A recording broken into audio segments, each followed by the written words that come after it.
Hello and welcome. Another edition of Coach's Corner. Every single Thursday, take a few minutes, talk with college coaches, all levels, all divisions, that allow parents and student athletes the opportunity to learn a little bit behind the scenes about programs at every level. And today we are going to be joined by Rob DiToma, who is an East Coast guy coaching at the University of San Francisco, home of the Dons. For us folks here in greater Boston, you think University of San Francisco, we think of Casey Jones and this guy named Bill Russell, two of the probably more famous alumni from USF. But Rob, thank you for taking the time today to join me and talk a little bit about USF baseball. Absolutely. Thanks for having me. I love watching all your stuff, so it's a pleasure to be on. You know, I know you're an East Coast guy. You talk like me. I talk like you. I know you've spent time at Fordham. What has it been like? And this is now year two within the Western Coast Conference, West Coast Conference. What has it been like for you as an East Coast guy going out to the West Coast? Yeah, it's been this is my full year here, and it's been a definite life adjustment. Just living on the West Coast, and growing up in New York, coaching in the Northeast, I always wanted to find a way where, preparing a team in winter environments in some places where we didn't have facilities to accommodate that. Always wanted to be somewhere where you could be out on the field every day and get a team ready for a season. And obviously, that's been a major perk of living out here and coaching out here. But the game's the game. It's baseball. It's really high level of baseball within our conference. Really stiff competition. A lot of great coaching staffs. Everything's kicked up a notch. I would say, as far as athleticism, competition. It's hard. It's hard to build a winner because everybody's really good. There's not too many easy opponents you find out here. So that part's been hard, but the biggest adjustment is figuring out the recruiting trail and being in a new place compared to 17 years of coaching between New Jersey and New York. And Philadelphia is where my career stemmed. So I had all those connections and all those things that you have. So it's been a fun process getting to learn people out here, who to listen to, who to trust, who to go see. And that's kind of been the process right now. Well, I know, we've talked to Reed at Pacific. He just took over. I know you're playing Reggie in Sacramento State. Great coaches, great programs. And I know the conference out there is really top to bottom. When you get Donegal as a coach, Donegal Ferguson at Loyola. I mean, these are great baseball people. Talk a little bit about your, transition as far as what you see with regard to the cold weather athletes out on the East Coast, but now on the West Coast. You got the JUCO circuit out there, a little bit different than out here on the East Coast or the Mid-Atlantic area.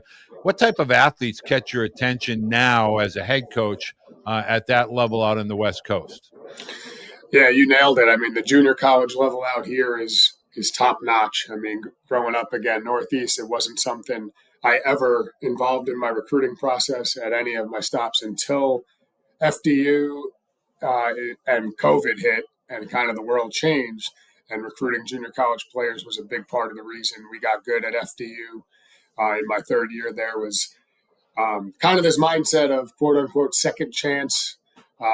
People who really embrace the idea of being at a Division I school, who look at it as a unique and awesome opportunity and something that they earned. And I've kind of translated that to my own career. I mean, obviously, my whole life I wanted to be somewhere where baseball mattered, and a lot of our places in the Northeast, it's an afterthought. You're really fighting for survival. But I looked at this job as a dream, and I only want to look at people who look at this school as a dream come true to them. Playing baseball in California in a really good conference needs to be something they're passionate about. It's not something you settle on. So I look for that. I really do. But the number one thing I look for, and it's very hard to find if you're not seeing people a lot or really having relationship type conversations with them, is that competitive level. I mean, competitors are always going to be welcome here. Somewhat even more so than your athletic ability is your ability to go out there and compete. And some of our struggles at times over my 2.5 seasons here is just lack of competitiveness, lack of the willingness to win. And I think those two things, the passion, the love for accomplishment of being somewhere that you're always dreaming of being, combined with a elite level of competition, brings out the best in athletes. And that's what we're continuously striving for. But you got to have a certain level of talent, and athleticism in general, just to start the bar, and then when we get above the bar of what it takes, now we got to find those other elements that separate you from other players. Well, I think it's important. I think parents would love to get the idea of what does it truly take? Being from the Northeast, we're kind of dealing with things like climate. We don't get to play outside all year round, obviously. So there's a little bit more grittier kind of type of student athlete. And now in the West Coast, people think, Malibu, they think the beaches, they think sun, fun, surfboards, things like that. But really, for you as a baseball coach, regardless of where you're from, a skill, but there's a variety of other, I say, components to being a Division I student athlete. What is it that you're looking for from a skill set perspective? Whether it's a 60 time, is it defense first? Is it barrel, ball strike, what power? What is it that you think makes a good student athlete, prospective student athlete for the University of San Francisco? Yeah, total. We're totally looking for guys who we deem high level athletes. So they might have quote unquote lesser skill at throwing the ball 95 miles an hour than somebody else. They might not have the exit velocity off the bat at the current moment, but I think you can tell sometimes there's more in someone's tank because they're just a high level athlete. So if they play multiple sports, that's something we look at. I know we were talking prior. I mean, these hockey players, football players have a certain, it's not a stereotype. There's just a toughness in that sport that I think if you're not prepared in some of these sports, you get physically beat up. And in baseball, if you're not prepared, you more get emotionally or mentally beat up. But in football, if you're not ready, you're going to get run over and you're going to let a lot of people down depending on the position you play. Same thing in hockey, just crazy sports as far as the physicality to them. So really, you got to separate yourself physically. And that's something we look for. It's not necessarily metrics of times. I know on the pitching side, we try and find something metrically that's an outlier that maybe is not being used where they are. Because as you know, it's a highly competitive. If you're going off a radar gun and you're going to be competing with 700 other schools just for a phone call with a high level velocity recruit. So that's not a position we're in as a mid major at a private Jesuit institution that has a pretty high tuition. We're not going to be able to win some of those battles. So we got to find outlier things that they can do that maybe won't get noticed by everyone or are deemed less valuable. And that's where, to me, the speed and small ball aspect of an offensive player comes in, because some of that stuff is not valued at other schools, or some of that stuff is not really even looked at in a showcase circuit besides running a straight line 60. So we're talking steel break times. And the number one thing I can say for a hitter is, do they get their bat on the ball? I know that sounds simple, but striking out at levels that aren't as high as ours doesn't usually translate into being a really good hitter at our level, because strikeouts are just naturally going to climb when the velocity gets higher, when the pitch arsenal gets wider in the pitchers we're facing. So to me, first thing I look at when a kid sends me his stats or videos is how many strikeouts per at bat ratio are we dealing with here? Because I mean, you could have 20 home runs in high school, but if you're striking out every other at bat, I don't know. That has never translated for me in the recruiting circuit to hitting off a college level pitching.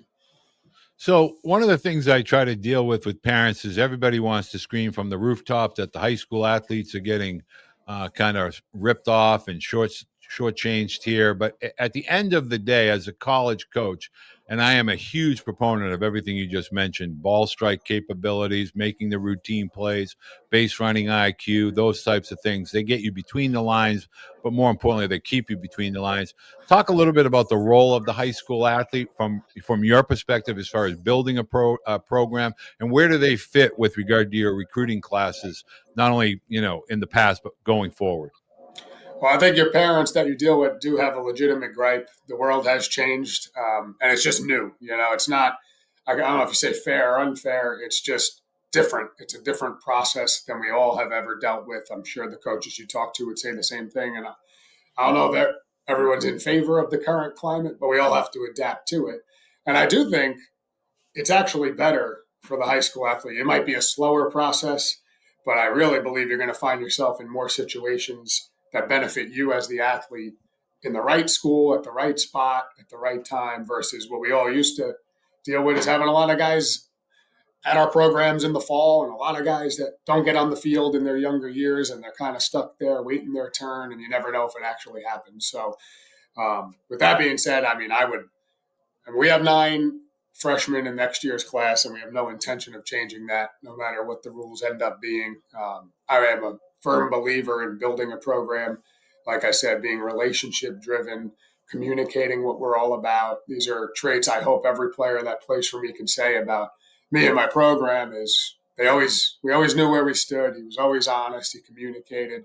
And I think you can build solid relationships that way. And hopefully, in this world where everyone jumps around, things change, people transfer, hopefully some of those relationships make it a lot harder for someone to leave your program when they do either don't play as much as they want early on in their career, or do play enough to where other people are seeing them and want them to leave your program. Unfortunate, the way we're in this world of college baseball, but that's what I'm hoping. So I'm not afraid to play freshmen. I'm not afraid to recruit freshmen. Right now, Eddie Escovel's a freshman for us. He's been a rookie of the week a couple times in the league. He's a really good hitter. He plays. He plays almost every game as a freshman. Now he's physically ready to play, and some of our freshmen are not. But to me, that's on you. As long as we're recruiting athletes that we think have that potential, you just got to be in ready to play. So to me, they're a big part of what we're trying to do. I think they're hard to depend on freshmen to carry the bulk of the ship as a freshman and doing it the first time. But I think you got to plug them in and give opportunities to the ones who have shown you they are physically ready to do it. I think the hardest part for them, if they're physically ready, is the mental side of the first time probably in their life that they're going to face a lot of adversity on a baseball field and struggle. But we are a coaching staff who believes in that process and thinks it's extremely important to go through the adversity and build off that, where, I think at some places if they struggle, the opportunities are going to be few and far between. They're not going to ride. And every program's in a different spot. But I think we have benefited from taking over this program. Some of our current juniors went through a lot of struggles 2 years ago, my first year here, and they are some of our best arms right now, or best people that we use. So there is an advantage to some of the adversity you face.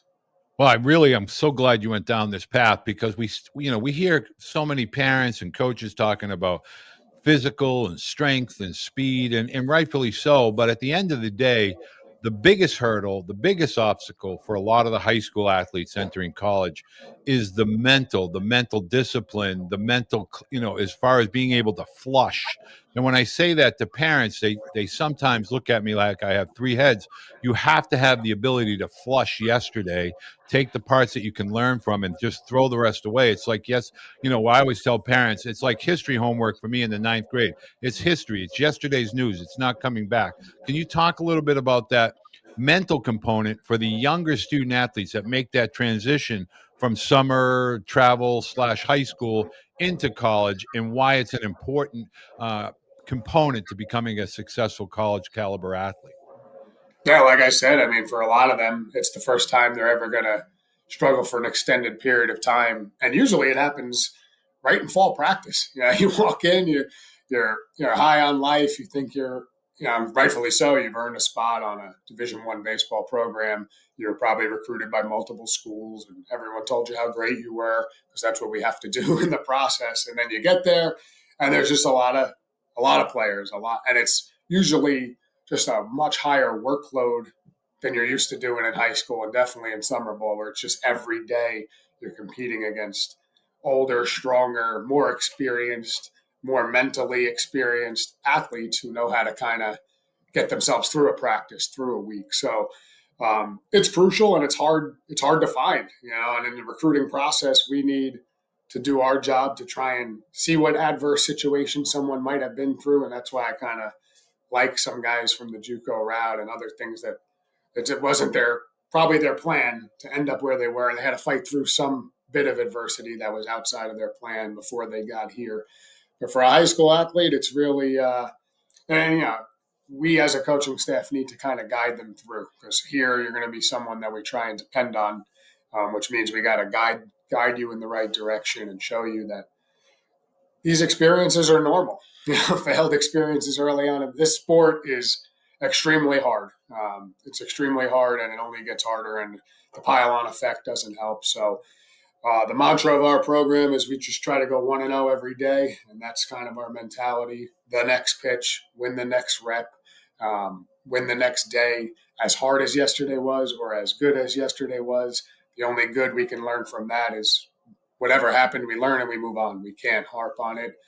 If we went 4 for 4 yesterday, you shouldn't change your process the next day. Or if we went 0 for 4 and lost a tough game, and again, as we both know, that's a lot easier said than done. But we harp on this all the time, and we're not perfect at it. But our players could probably recite to you what the 1-0 mindset is and how we handle that, and it's got to be there in the tough times. Having spent 7 years out on the West Coast, while Tyler, my youngest son, was with the Giants organization, I have an affinity for Greater San Francisco, the Bay Area in general, Oakland, and so forth. Can you tell parents, student athletes, prospective student athletes, what makes the campus so attractive? What made you decide that you wanted to go from one coast to the other to become the head coach at the University of San Francisco? In 2005, after I graduated college and was getting into grad assistant coaching at Manhattanville College, Division III school in New York, I came out here for a weekend to see the Yankees play Oakland with my girlfriend at the time. And it was all the money I had at the time. We wanted to go somewhere cool. And Yankees in Oakland. I didn't know anything about anything. I thought Oakland, it could have been 500 miles from San Francisco or 5. I didn't know at the time, but we came out, saw the Yankees all 3 games in a series, and spent some time in the Fisherman's Wharf area of San Francisco, kind of the touristy spot. And I'm telling you, like, I fell in love. Right, I didn't think there was anything like the landscape, the fog, the way you almost have 3 seasons in the same day of weather from 8 a.m. to 8 at night. It's wild, and I fell in love right there. And, I didn't know what was going to happen 18 years later. And I was lucky enough to come out a few times recruiting when I was at Fordham for like a Stanford camp or some headfirst stuff in Sacramento, and then some local JUCO stuff around the Bay Area. And I mean, anyone who comes out here and spends any time, it's hard not to love what you see. And, it's over recent years, the reputation of the city is, reputations I feel like of all cities have hit the worst I've ever seen them in my time, just in, perception wise and what goes on in the news. And a lot of political stuff gets involved, especially in our city, where it could be very divisive in media outlets. But when you're here, we had Villanova come out, play us the first year. They thought they were walking into a war zone. I know Coach Mulvey and the guys well, and they couldn't believe how nice our city was. And it's a really beautiful place that has a couple areas of the city that aren't the best, like every other city I've ever been in. I've lived in Philadelphia. I've lived in New York. I have absolutely love New York. It's my home. But this is a different city, and we're within 2 hours of anything you love to do: the beach, skiing, anything you have all Alcatraz, it's all out there. Tourist area, Napa Valley, you name it, it's in your neck of the woods. You name it. And the campus in and of itself is called the Hilltop. It's 2 miles above downtown, where you're looking down into the skyline of the city, a couple miles from where the San Francisco Giants play, which I think is one of, if not the best ballpark in the major leagues. We actually are taking the entire team there Wednesday night. It's USF night at Oracle Park. We've done it the last 2 years. It's pretty cool. Taking over the whole stadium. And growing up as a kid, I live in Marin County, right over the Golden Gate Bridge. Like, I still pinch myself mostly every morning that I'm driving over the Golden Gate Bridge, where my parents and grandparents had their honeymoons when they were married, looking at Alcatraz to my left, heading into work on the days you can see the bridge if it's not too foggy, which is another cool concept altogether. So our team starts every fall as a team walk over the Golden Gate Bridge, one side to the other. And I think it's something I hope 40 years from now, for some of them, they're going to tell their families. First time I ever went over that bridge was with my teammates as a player in the Dodds baseball program, and hopefully creating some memories inside of a really cool city if you get to take advantage of all it has to offer. Well, I mean, it's spectacular. My wife and I, and obviously my son and daughter-in-law, we went to Sausalito. There's so many attractions. Is such a beautiful landscape, and the weather is very unique. I can tell you, some of my coldest winter days were in July in San Francisco. But the biggest thing for parents is, do you have camps?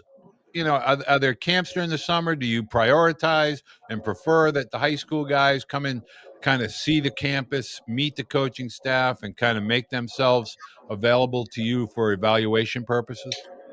Yeah, for the high school kid, I think it's paramount. You have to get to the campuses one way or another, and um, I know for some people that want to come here, the traveling might be, yeah, you got to really plan out your trip and make sure it's somewhere you're serious about. But that's what I tell most kids. I know camps, quote unquote camps, have gotten this kind of reputation of money makers and things that aren't the most positive in recruiting circles. I wish we can, have free workouts for guys we want to see and things like that, but that's not within the rules. But I do think I know they're extremely valuable at every school I've been a part of. If we want to recruit a high school kid and they come out to camp, it's a very valuable. I think they'll tell you it's a very valuable experience for them. Being around us for a day or Right. two and seeing how we are as coaches, it's much different if you can incorporate it with seeing us coach a game or a camp. That's much different than the phone calls and the Zooms and the coach you get walking you around campus and sitting in the office is a lot different than the one on the field. And I think you get a vibe like I could be around these 4 or 5 coaches every single day and feel like I'm going to get better in a positive environment or not. And then you got to see Right. the campus and be around the city and get a feel for it. But yes, we do have camps. We have one for June 20th. We have a 2-day one we do every August, right around the time when our kids move in. It's perfect. Like our guys are there hanging out with the campers. That's pretty valuable time. But it's just one way of seeing guys, but it's an environment that's controllable to us, as opposed to maybe, yeah, I go to a lot of camps. I see a lot of things. The needle in the haystack type camp is, to me, a lot less valuable unless you're extremely early on in your recruiting process where you just don't have any sense of who's interested in you, and there's value in all of it. But if you've narrowed your list down and USF is a place for you, I think that's better than just visiting, is trying to tie it into being able to play on the field around the coaches at the same time if possible. They're extremely valuable in my mind. Well, a lot of parents and student athletes, I would strongly encourage you, this college baseball landscape, yes, it's changing. Yes, it's evolving. But one of the things that I think will benefit the industry as a whole and all these college coaches is that it's no longer just, LSU isn't just recruiting kids from Louisiana. Florida is not just recruiting athletes from Florida. The talent pool and the student athletes now truly are spreading out all across the country. You have students on the East Coast from the West Coast, students from the East Coast going to the West Coast. So for parents, more importantly, student athletes, you definitely want to consider schools that are in the West Coast Conference, obviously, University of San Francisco. And I can attest to the fact Rob and I have a lot of mutual, relationships with regard in the coaching community. And this is something, if you're that student athlete that truly believes that you have the skill and you have the ability to be a college student athlete, that conference with Pepperdine, San Diego, Loyola, you're talking Sacramento State, you're talking about some absolute top of the ladder type of college baseball programs. And University of San Francisco is building a program that you may want to explore, not only from a baseball perspective, but academic, geographic. It's really a beautiful college experience in a great major metropolitan city. And Rob, I want to say thank you so much for taking the time to join me today. How do you want people to reach out to you? Are you a social media, more of an email guy? What's your best method of contact? Yeah, all of them. I mean, Twitter, it's Rob DiToma 19. My email is out there with rditoma at usfca.edu.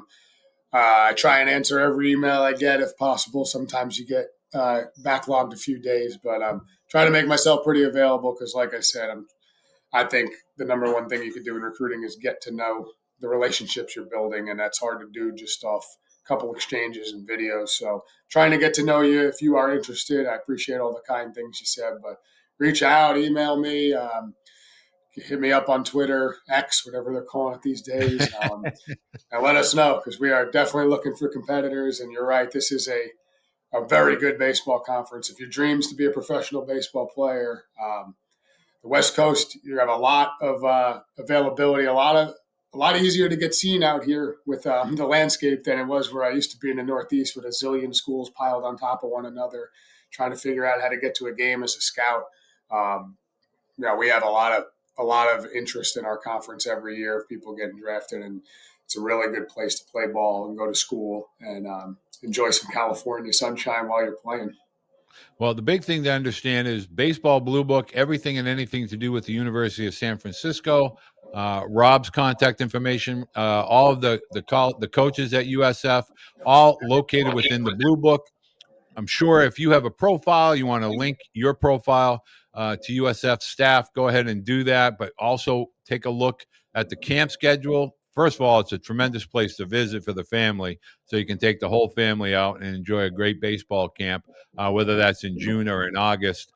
Take your pick. But anytime you can get out to San Francisco, trust me, Fisherman's Wharf, the Golden Gate Bridge, all of those things, the Bay Bridge, all of those things are fantastic to take in and enjoy during your camp experience. But Rob, thank you so much for taking the time to join me today, and best of luck with the rest of the season. Thank you. Thanks for having me. I really appreciate it.